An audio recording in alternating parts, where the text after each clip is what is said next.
So here I am, spilling the tea. I'm literally having my lunch break and I'm going to explain to you. If you want to listen, you don't have to listen, but I'm here, I'm sharing, and this is free.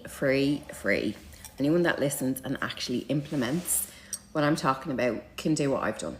So I've literally gone from broke, nothing, having nothing in the bank, literally being like having no money of my own, relying on social welfare payments, to consistent 20k months, consistently. And I've done it in a really short space of time.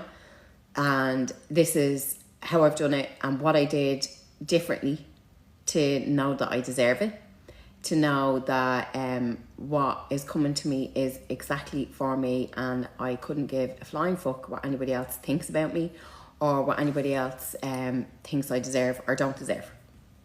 So this is what I did, right? First of all, I had to hit absolute rock bottom and think that I was unworthy and I didn't deserve this, that and the other, and I was stupid and all those kind of things. So I had to hit rock bottom to realise that I'm actually worth exactly what I'm getting at the moment and so much more. And I will get even more because I'm going to work and strive towards creating the life that I want to live. And in order for me to create the life that I want to live, I need to understand that I deserve the life that I want to live.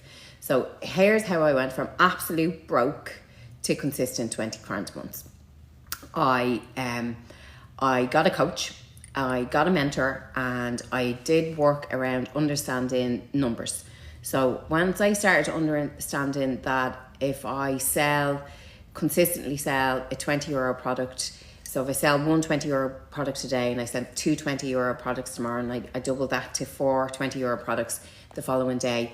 Once I started understanding the power of compounding and consistently selling, I was able to put a roadmap in place and say, right, if I sell that 20 euro product and I compound it every day, I start with one and then go to two, and then I can make 340 grand this year.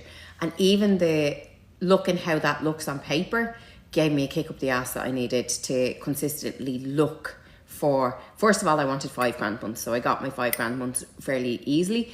And then once I had them, I was like, right, what's next? Right, I need 10 grand months. So I got 10 grand months. Then I went 15 grand months. Then I got 20 grand months. And I've been able to maintain multiple 20 grand months consistently for the last 3 years. No problem at all. Just by following this formula. So the formula is map out exactly what it is that you want. Now you have to sit easy with what it is that you think you deserve, because you do get like kicks in the ass along the way. The universe will test you to see, are you going to be willing to take the test all the time, right? So I was hair and makeup artist. I transitioned into just fully on teaching, because I was literally running from one job to another. I was probably making 100 euros in one job. I might make 1,000 euros on another job, but I never actually understood the money. I never understood that the money wasn't mine, that it belonged to the business. So once I got into my own head that the actual money that I'm making is the money that I'm making is for the business, and I'm going to pay myself a wage, I became an employee of the business. So I gave myself a target that I had to hit those monthly goals in order to pay my wages.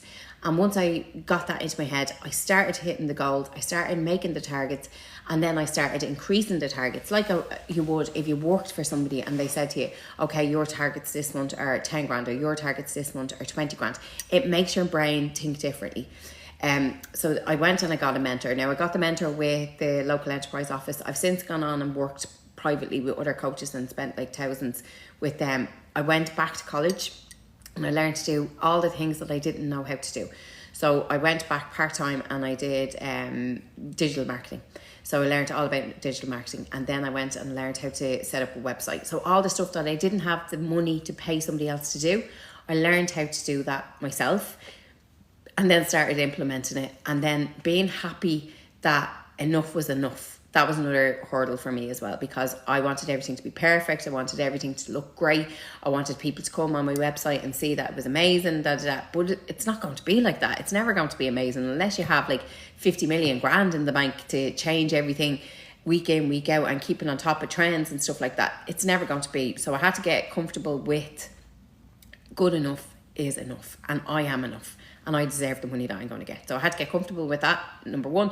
So I went back, learned loads of things like that, and then continued to learn. So every week I was learning something new. And again, I know I keep talking about the local enterprise office. They're fucking amazing. Honestly, the training that I got from them was amazing. So like social media training, setting up landing pages training, setting up a website training, all of that I started with the local enterprise office. And then I went to Skillnet after that. So again, Skillnet were running free courses, Springboard were running free courses. So I went back to UCD and I did transversal skills, which was digital entrepreneurship, innovation, all that. And that was a year. But at the time when I was looking at the year-long course, I was like, I don't fucking have the time to do a course for a year. It was like 4 half mornings a week or something like that. And I was loving it. And I was able to do my work as well. So I just was able to manage my schedule so I could do my training in the morning and then be available for my clients in the afternoon. And I was still like ticking along, making my money and learning all the things that I needed to know in order to grow my business. And then, so I did UCD, oh God, that was 2021. So it was kind of in the middle of COVID as well. So we did have a little bit more free time, and I was a bit desperate because the in-person side of my business had literally like just decimated. I learned how to write a book, figured out how to self-publish, did that. What else did I do? I just turned up every single day. Every single day I turned up for myself. I turned up for my business, and I forgot about all of the other shit that was going on. So I teach students all the time, and some of them bring all their problems into the class, and they don't belong in the class. They belong where they belong, in the fucking bin, because your problems will stop you from moving forward and achieving greatness. And we all have problems. Everybody has problems. And like the old Sarah would have had the best, worst story in the room. So I would, if you had a broken toe, I'd have had a broken leg.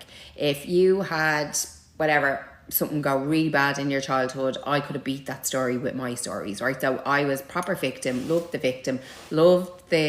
telling the stories as well. Spilling the tea, as they say. If I hadn't changed my mindset, and if I hadn't got rid of the people that were holding me back, so the people that, like, when I started to rise and become successful, I was like showing them a mirror that they weren't successful anymore. So they were trying to like nitpick at me and make me feel bad about myself and saying things that would trigger me, and then I'd kind of trip myself up again. If I hadn't got rid of those people out of my life, and I'm talking about cousins, like family members, people that you would have to see because they are literally your family members, I had to not see them ever again so that I could get into the mindset of owning my greatness, knowing that I'm successful and being happy for my own success, because I knew none of them were ever going to be happy for my success. So I had to literally create boundaries. So there's 2 people that I have not seen since 2018, and I never want to see them again because they were never going to be happy for my success ever, and I would have been the old Sarah if I'd stayed in their company. So I had to create boundaries, and then I went and I worked with a coach probably 2 or 3 years ago now, and it was supposed to be business strategy, but what we did is we ended up working on my inner child and answering all of the, realizing that the voices that I was telling myself in my head, that I wasn't good enough, that I was stupid, why do I deserve this, how can I charge that price, nobody's going to pay me that price.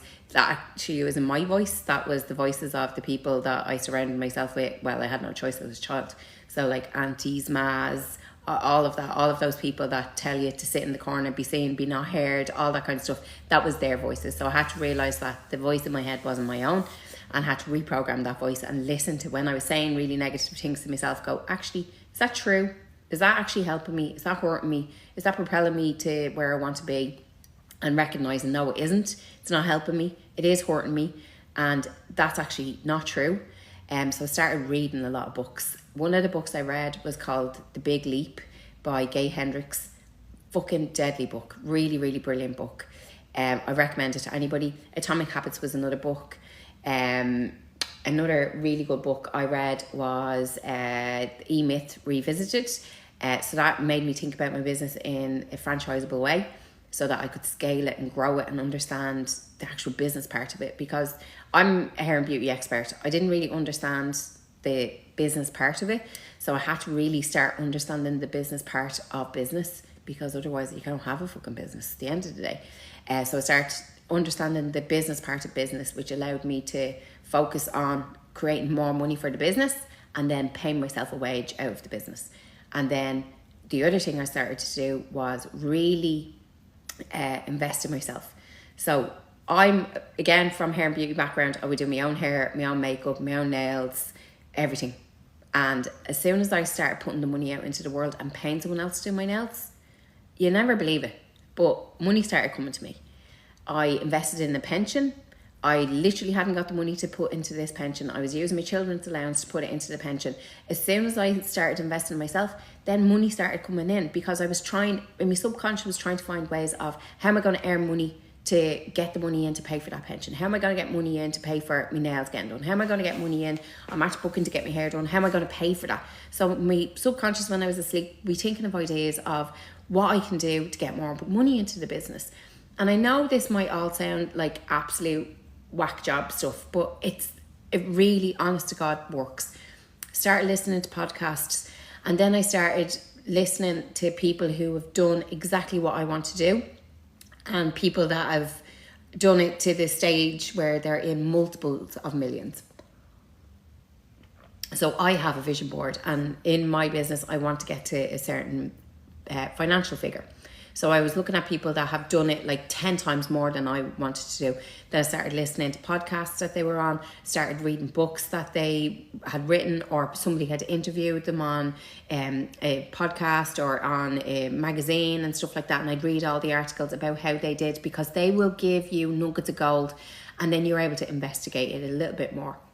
And then I joined business networks, and I'd be in rooms with women who have really successful businesses or just starting their businesses, and I just keep asking questions. I was actually at a meeting last week, and I was asking questions. I walked up to these three fellas. I'd never met them before. There was no other women around, so I went straight over. I was introducing myself. I started asking questions. I wanted to know who they are, how they got here, why they were there, what kind of money they were earning, what kind of customers they have. And one of them was a psychologist. He's like, oh, here she is with all her fucking questions. And I was like, yeah, but you're answering my questions. And by you answering my questions, I'm going to know how to elevate myself. I'm going to know how to position myself in the market, how much I should be charging for my mentoring. Because if you're getting 1,200, I can guarantee you, if I'm only getting 950, I'll be at 1,200 next week. If he's able to get it, why am I not able to get it? So like asking questions all the time. I guarantee you, if I'm only getting 950, I'll be at 1,200 next week. If he's able to get it, why am I not able to get it? So like asking questions all the time. That's there. Got too hot, so I'm just going to end and let the phone cool down. Sorry guys.